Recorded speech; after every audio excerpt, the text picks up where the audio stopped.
Olá galera do YouTube, então sejam bem-vindos a mais um vídeo do Design TV. E esse vídeo não vai ser uma dica, não vai ser um tutorial, nem um download. Vai ser um vídeo explicativo do nosso canal. E esse vídeo, eu vou estar trazendo novas mudanças do que aconteceu no nosso canal. Como vocês já podem ter visto, no início do vídeo, nós estamos com uma nova intro. E essa intro eu vou reprisar ela aqui. Deixa eu colocar ela aqui pra vocês verem. Vou dar um play. Aqui ela.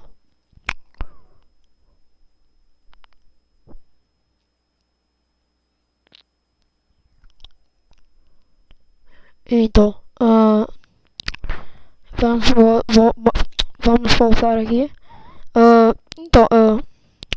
Nesse vídeo,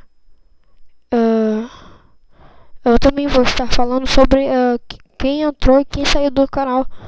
O Thiago não vai mais participar do canal. Ele saiu do canal. Ele está com o novo canal dele. E eu não sei se ele irá voltar ou não. Ele deixou meio aberto isso. E entrou o Jonathan e entrou o Jonas, que eles vão estar ajudando, auxiliando. Aqui vão fazer novos speeds, novos packs e novos tutoriais. E também nós temos uma nova meta para o canal, que é de 3 ou 4 vídeos por dia, porque a gente quer superar a maioria dos canais, porque a maioria dos canais tem um vídeo por semana, entendeu? E a gente está tendo 3 ou 4 vídeos por dia. Nos dias que a gente não estiver disponível para fazer